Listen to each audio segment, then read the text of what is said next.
Good morning on this Sunday, June 26th, and welcome to the Georgia Gang. The U.S. Supreme Court overturns Roe v. Wade, ending 50 years of federal abortion rights.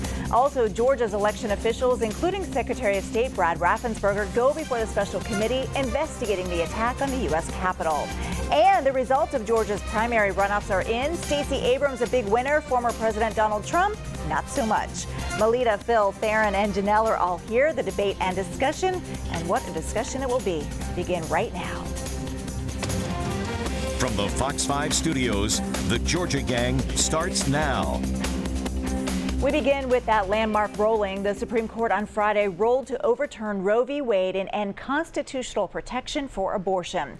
The court ruled 6-3 in an opinion written by Justice Samuel Alito. Now, this opinion is the most consequential Supreme Court decision in decades and will ultimately transform the landscape of women's reproductive health in America.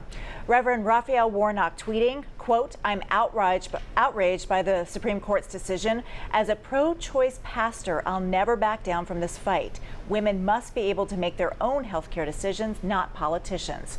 Also today, Herschel Walker issued a statement following the Supreme Court's abortion decision. Quote, "This Supreme Court decision sends the issue of abortion back to the states, which is where it belongs." All right, Phil, let's turn it over to you first, because really we want to know, what are the consequences here in Georgia?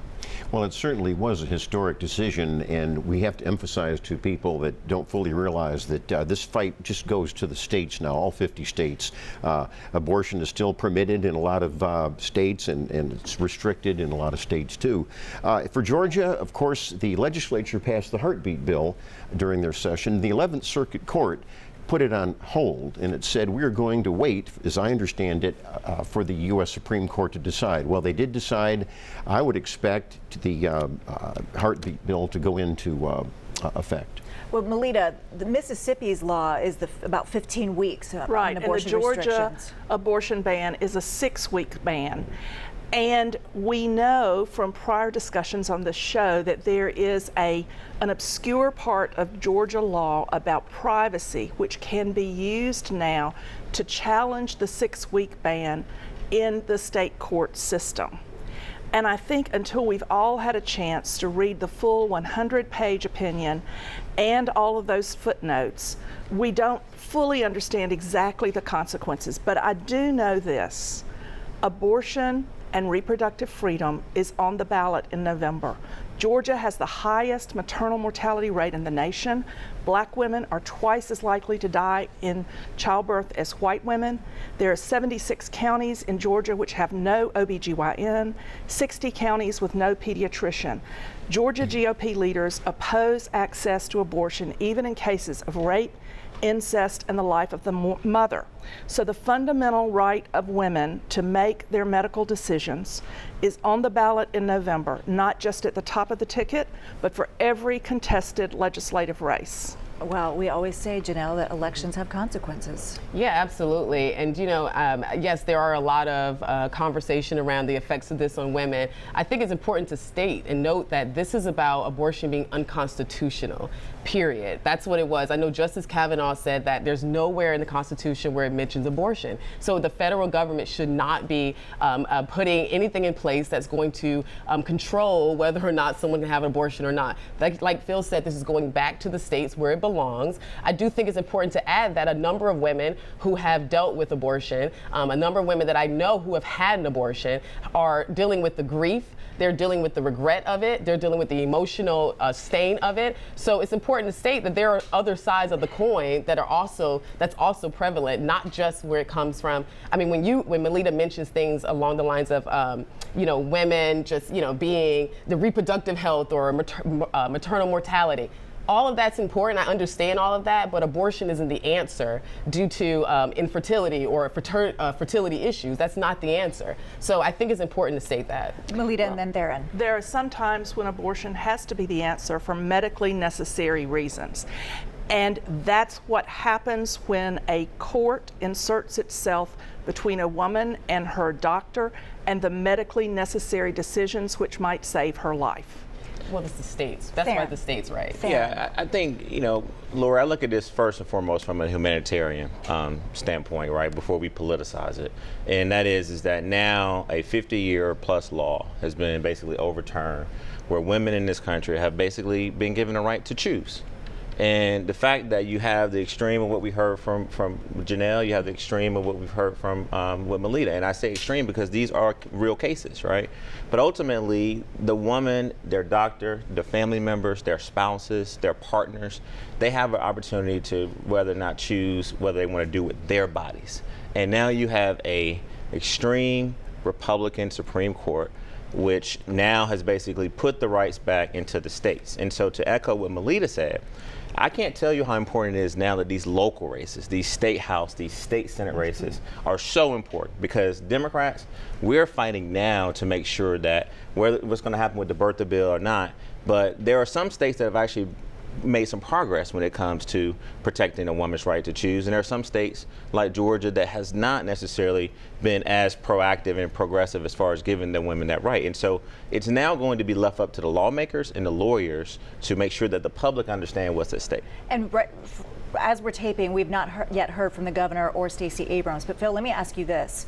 The ramifications, the political ramifications, will the Republican base really push the governor for an all-out ban?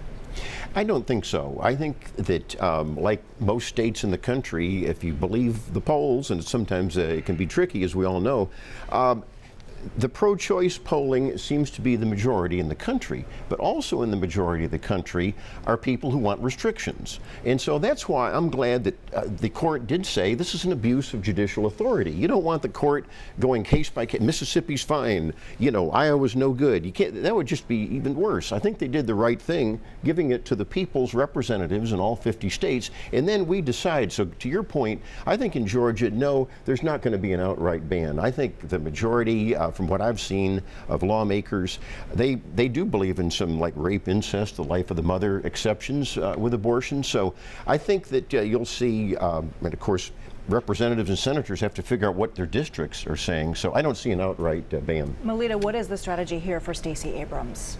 I think the strategy for her will be to continue to support choice and a woman's reproductive freedom. And the strategy for her will be to leverage this court decision to help elect as many state representatives and state senators who are pro-choice as possible. Her success as a governor, if elected, will depend upon a legislature she can work with on this issue and many others. What do Republicans do with this in November, Janelle? I think that we're definitely going to keep moving forward. I wanted to add that, women, we do have the right to choose. The right to choose. In 50 years, we have more contraceptive options than we've had in God knows how long. So there are so many choices that we get to make when it comes to whether or not we want to have a child or not. So that's number one. Number two, I think it's also important to add that as part of the pro-life movement, I called my good friend Suzanne on the way here, and there are going to be so many things that's going to be put in place to support women. I think it's important to add that we're not just pro-life and we just want to make sure we don't have abortions, but we also want to support the moms, make sure that if they need rental assistance, that's there, if they need food, if they need clothing, things like that. So there's steps that's going to be taken. Yeah, I think the thing that, just even listening to this, the one thing that I think we somewhat agree on is that a woman should have an opportunity to choose what she wants to do with her body. What Janelle is trying to say is that contraception is sort of a solution. Well, that's part of a solution, but to Melita's point, you do have some rare cases of rape, incest, and other things that happen. And we live in America. Not everyone is using contraception like they should have. So I think that is a little naive in the fact that you got to deal with the rare cases that are basically when a woman is put in a very, very bad situation that is either embarrassing to her or her family. We got to do that. But then lastly, this is where you're going, Lori. How did this affect Democrats in the state? And I think, yes, Stacey Abrams and others are going to be able to talk about this issue. But I think what Democrats have got to do is that we've got to now apply the pressure to really wrap this around the Republicans and the Supreme Court justice. They did this. We didn't do this. This is what they want the election to be about. And I just believe that women are the backbone, particularly women of color. Black women are the backbone of the Democratic Party. And I think that this issue alone gives Democrats an opportunity to talk about women's rights, make it a civil rights and humanitarian issue, but then politicize it in a way to really get that reignition that we need within our party to make sure that the base turns out. We're going long, but this is a landmark ruling. So Melita and then Phil. Well, you do have the majority of the state Senate, which in the 2021 session wanted to put additional restrictions on the abortion pill protocol. So those votes will be used against those senators. And I believe the votes for this in favor of the 6-week abortion ban will be used against those Republicans who voted in that fashion against the majority of the will of the Georgia people. Phil, quickly, if you can. I think the flip side of that, when both parties are debating it here in Georgia, would be, is Stacey Abrams going to stick to an extreme position of abortion right up to the time of birth? That's not her position. And let me just say this. She's going to be asked that, and then there's going to be division in the Democratic Party because, as you well know, Senators Ossoff and Warnock voted for abortion right up to the time of birth. So there's a division in the Democratic Party, and they're going to have to figure out a compromise. I mean, to Theron's point, there are two extremes, and both parties are going to have to figure out how best to get their people elected. All right, I got to leave it there, folks. Lots more to discuss on this in the next few weeks and months. Coming up, Georgia takes center stage at the January 6th committee hearings on Capitol Hill. Have a question or comment for the Georgia Gang? Email them at georgiagang@foxtv.com. The U.S. House Committee investigating the January 6th attack on the U.S. Capitol focused on Georgia this week, where Secretary of State Brad Raffensperger and his COO, Gabriel Sterling, testified. The committee also heard from an emotional former Fulton County elections worker who testified her life was just about ruined because of the lies that were told. Melita, I'll start with you. Your opinion on this week's testimony and what you heard. I think Shay Moss and her mother, Ruby Freeman, were the stars and the heroes of the day during the hearing. And when she talked about having to hide her identity and leaving her job, that testimony touched people all over the nation based on the number of phone calls I received from people out of state. When she said, "I don't go to the grocery store all because of lies," I think we all felt for her. And I think this made it even more personal for a lot of people because they know the poll workers who take their votes. And it's one thing for people who've chosen to run for office to be threatened and held accountable for what they do, but for a poll worker who hands you a ballot to be threatened and driven out of her home, I think that really was gut-wrenching and it was compelling. Janelle. Yeah, I mean, I don't think anyone should be harassed, whether it is these women or the justices that are being harassed right now. I don't think anyone should be harassed. I think that is absolutely wrong. I don't support it at all. And I do think that her testimony was riveting when it comes to whether or not they wanted to get their point across, which they did, right? This is for entertainment. It was entertaining. I think that overall, the whole thing is a huge distraction. Once again, I mean, we already know what the results are going to be. I mean, the majority of the committee, those that are on the committee, are anti-Trump. So we know that they're going to vote to found him guilty. So, I mean, I don't know. It's a little anticlimactic for me.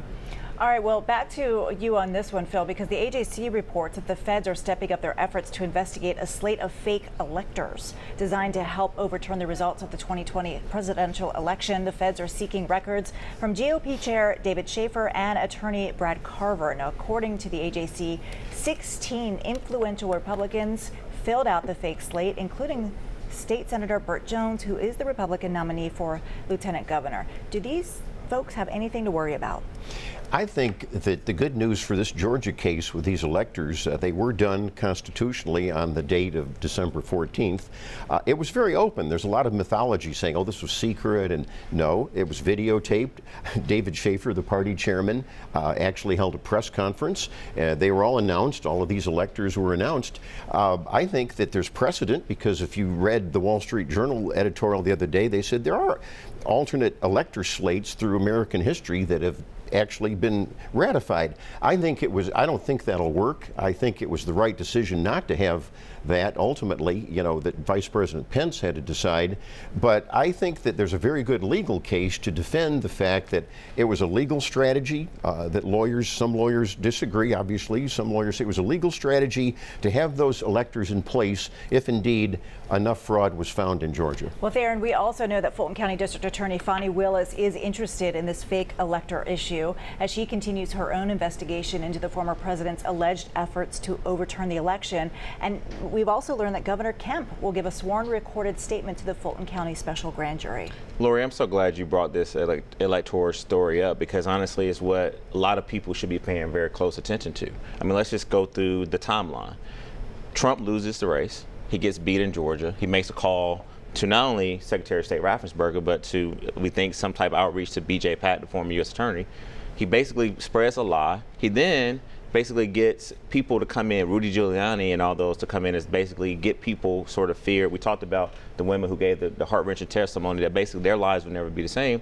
And then their failed last attempt was to basically get what we are investigating, whether or not there were fake electors to try to go in and overturn the vote.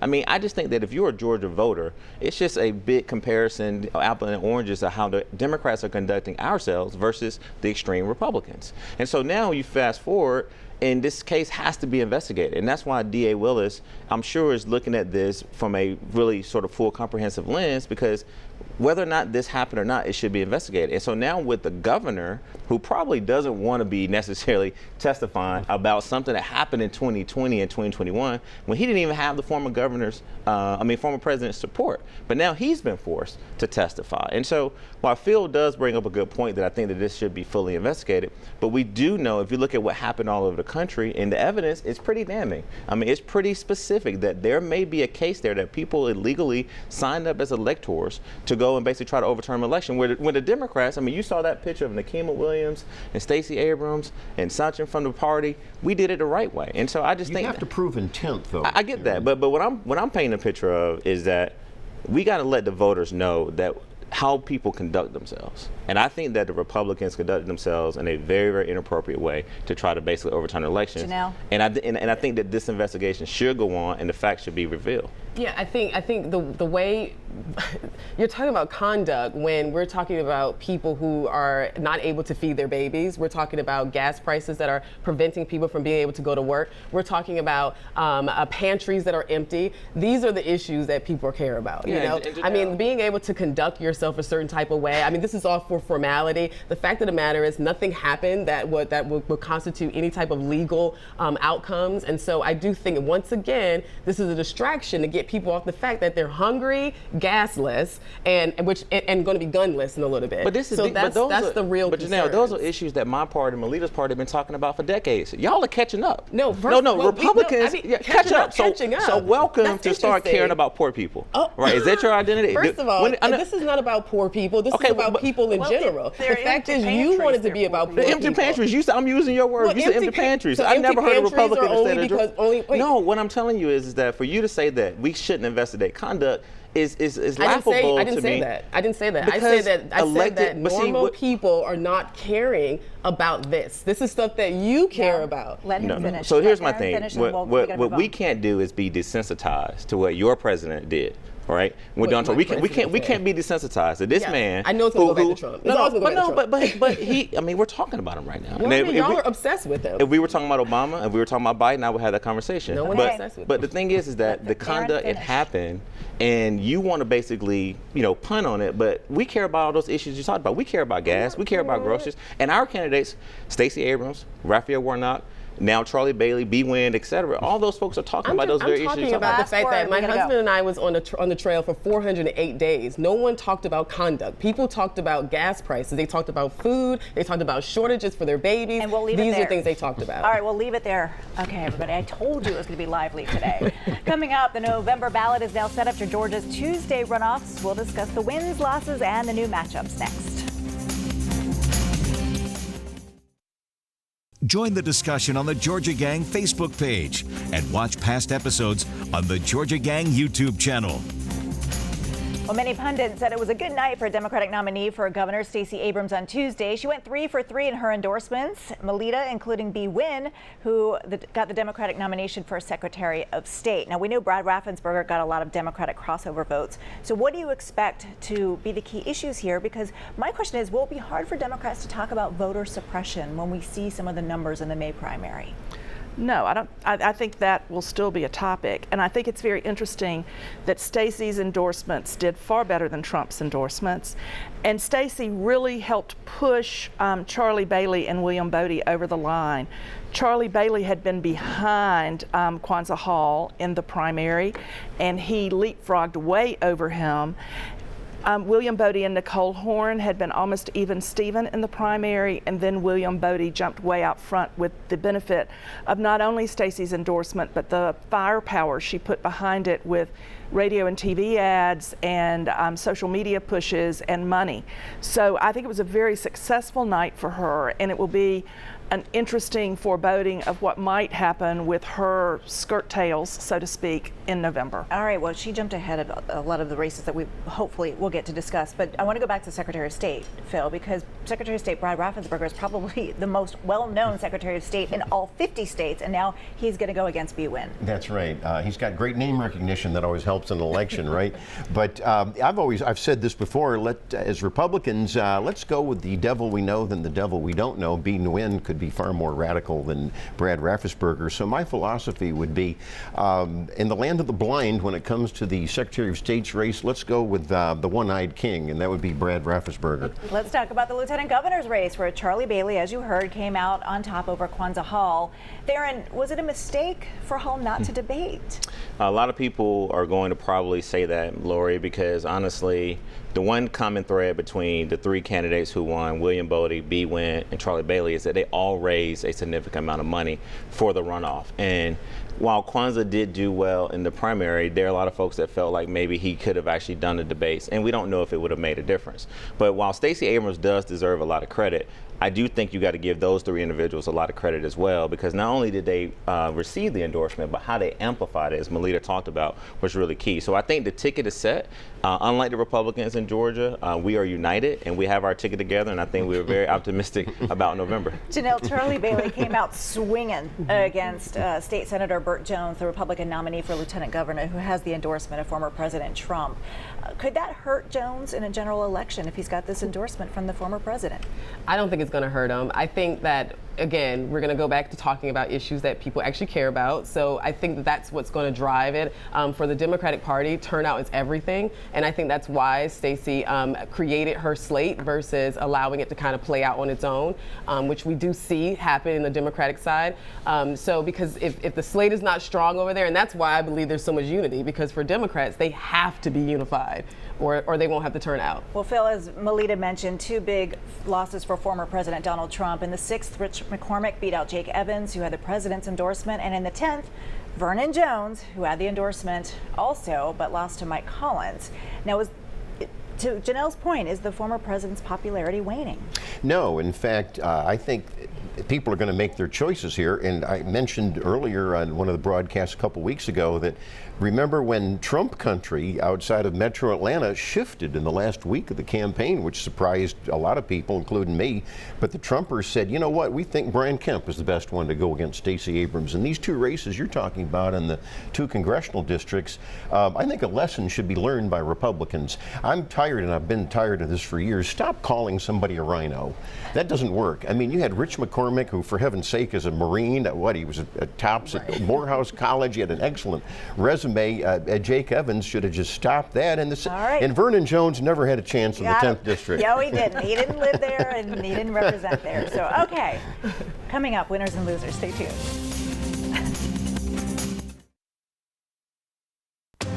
Time now for the week's winners and losers. Karen, we'll start with you. Y'all are my winners because y'all had a great discussion today and kept it civil, so thank you. Well, I want to thank all the runoff voters who came out and voted in this runoff, and thank the poll workers, the people who worked during the runoff. And congratulations to Charlie Bailey, Bee Nguyen, and William Bodie for winning their runoff, and also Janice Loss Robinson, who also insurance commissioner. Next, I want to congratulate Santana Kempson Wright, who was recently named as the Atlanta City Council staff director. And then lastly, Shay Moss for her brave testimony at the January 6th hearing. Janelle.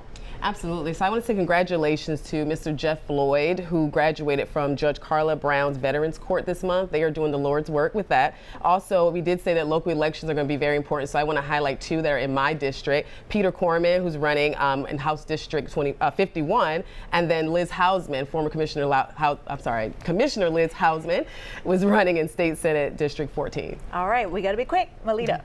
Well, my winner is a kudos to the AJC for their investigative work on gang violence and extortion at the Pulaski State Prison for Women in Hawkinsville, and to Senator John Ossoff for following up on that work by requesting the FBI investigate those abuses. And my loser is Georgia's embarrassing Congresswoman from the 14th, who made the mother of all dog whistle statements this week about the implications of a Stacey Abrams win in the Georgia governor's race. This Congresswoman continues to embarrass the state. Phil, over to you. And we want to congratulate Austin Rhodes at WGAC Radio for 30 years on the radio with his very successful That's show. right, the He Talk was my mentor Radio. way back when. Right, that's some exactly 30-some right. years ago, but he took me under his wing. Great guy. So A congratulations. great winner, yes. And I was at Theron's event honoring his company, and I had a chance to talk to the interim police chief of Atlanta, Darren Schirnbaum, and I was very impressed with some of the goals that he has stated. He sounded like me a little bit on some of those goals, but anyhow. And you know what? Real quickly, like him or dislike him, Donald Trump was a winner with this Roe overturning because he did put on those 3 justices that put it over the top. All right, we'll leave it there, everybody. Thank you. And thank you so much for tuning in. We will see you again next week. Bye-bye.